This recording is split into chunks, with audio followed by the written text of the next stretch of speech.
YouTube channel Khimji કાચરિયાના માધ્યમ દ્વારા સત્સંગ સાંભળનારા સર્વ ભાવિક ભક્તજનોના હૃદયમાં બિરાજમાન પરમાત્માને મારા પ્રણામ।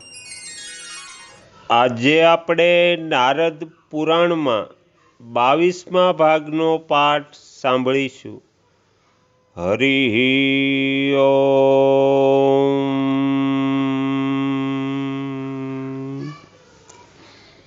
નારદજી કહે છે, હે ભાઈજી, જો હું તમારી કૃપાનો પાત્ર હોઉં તો ભગવાન વિષ્ણુના ચરણોના અગ્રભાગથી ગંગાજી પ્રગટ થયા એવું કહેવામાં આવે છે। તેમની ઉત્પત્તિની કથા મને સંભળાવો। શ્રી સનકજી કહે છે, હે નિષ્પાપ નારદજી, હું ગંગાની ઉત્પત્તિ વિશે કહું છું, સાંભળો। તે કથા વક્તા અને શ્રોતા બંનેના માટે પુણ્યપ્રદ તથા સર્વ પાપોનો નાશ કરનારી છે। કશ્યપ નામના એક પ્રસિદ્ધ મુનિ થઈ ગયા।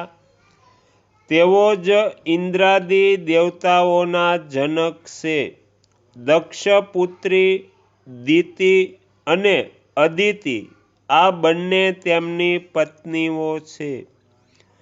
અદિતિ દેવતાઓની માતા છે અને દિતિ દૈત્યોની જનની છે। હે બ્રહ્મન, તે બંનેના 2 પુત્ર છે। તે હંમેશા એકબીજાને જીતવાની ઈચ્છા રાખે છે। દિતિનો પુત્ર આદિદૈત્ય હિરણ્યકશ્યપ બહુ બળવાન હતો। તેનો પુત્ર પ્રહલાદ થયા। તેઓ દૈત્યોમાં બહુ મોટા સંત હતા। પ્રહલાદનો પુત્ર વિરોચન થયો, જે બ્રાહ્મણ ભક્ત હતો। વિરોચનના પુત્ર બલિ થયા, જે અત્યંત તેજસ્વી અને પ્રતાપી હતા। હે મુને, બલિ જ દૈત્યોના સેનાપતિ થયા। તેઓ બહુ મોટી સેના સાથે આ પૃથ્વીનું રાજ્ય કરતા હતા। સંપૂર્ણ પૃથ્વીને જીતીને તે સ્વર્ગને પણ જીતી લેવાનો વિચાર કરીને તેમણે યુદ્ધનો આરંભ કર્યો। તેમણે વિશાળ સેનાની સાથે દેવલોક પર આક્રમણ કર્યું। દેવશત્રુ બલિએ સ્વર્ગમાં જઈને સિંહ સમાન પરાક્રમી દૈત્યો દ્વારા ઇન્દ્રની રાજધાનીને ઘેરી લીધી।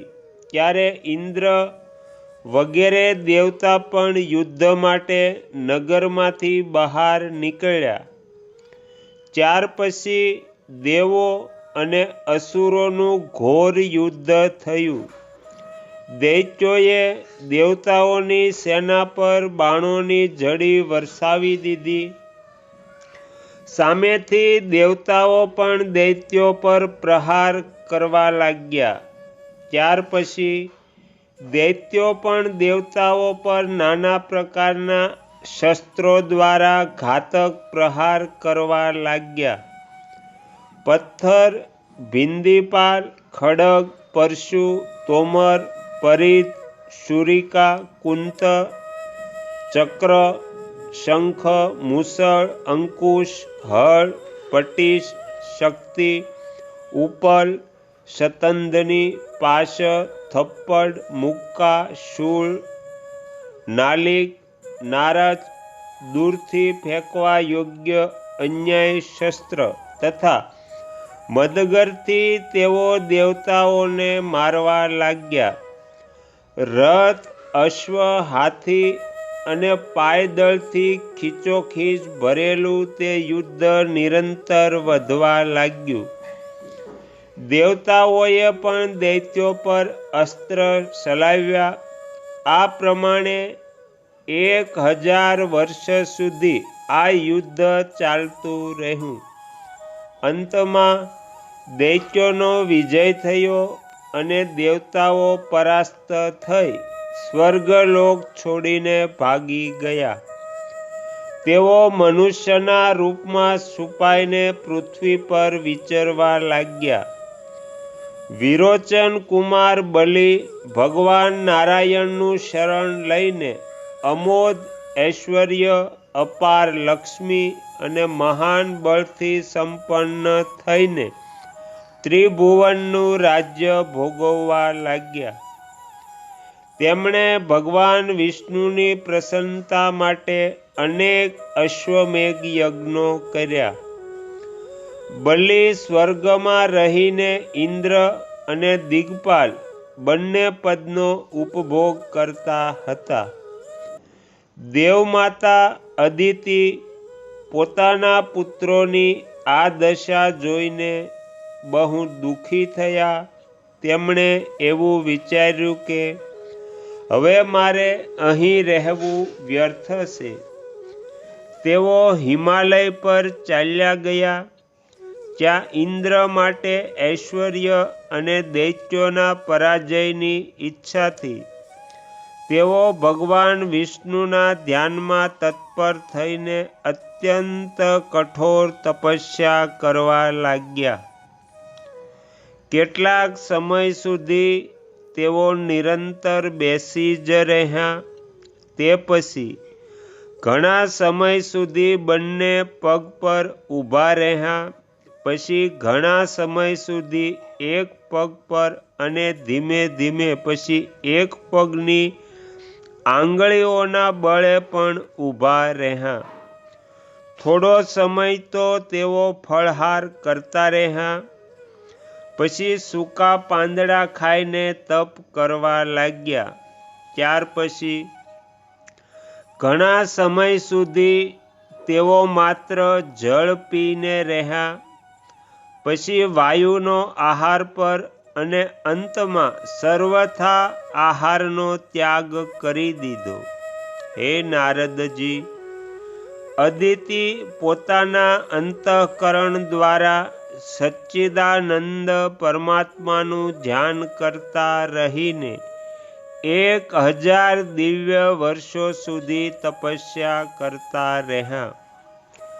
ત્યાર પછી દૈત્યોએ અદિતિને ધ્યાનથી વિચલિત કરવા માટે પોતાની દાઢોના અગ્રભાગથી અગ્નિ પ્રગટ કર્યો. તે અગ્નિથી તેમણે તે વનને ક્ષણભરમાં બાળી નાખ્યું. એ વન 100 યોજન વિસ્તારનું હતું અને તે નાના પ્રકારના જીવજંતુઓથી ભરેલું હતું. જે દૈત્ય અદિતિનું અપમાન કરવા માટે ગયા હતા તે બધા અગ્નિમાં બળીને ભસ્મ થઈ ગયા. માત્ર દેવમાતા અદિતિ જ જીવિત રહ્યા, કેમ કે દૈત્યોનો વિનાશ અને સ્વજનો પર અનુકંપા કરનારા ભગવાન વિષ્ણુના સુદર્શન ચક્રએ તેમની રક્ષા કરી હતી. તો અહીંયા નારદ પુરાણમાં 22મો ભાગ સમાપ્ત થાય છે. તમે તમારો કિંમતી સમય આપી એકાગ્ર ચિત્તે ભક્તિપૂર્વક આ નારદ પુરાણ સાંભળ્યું એ બદલ હું આપ સૌનો ખૂબ ખૂબ આભાર વ્યક્ત કરું છું.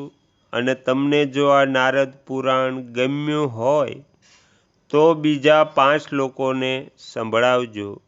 શ્રી સદગુરુ દેવની જય. આગળના વિડીયો જોવા માટે આ ચેનલને સબસ્ક્રાઈબ કરો અને જો આ વિડીયો પસંદ આવ્યો હોય તો લાઈક કરો.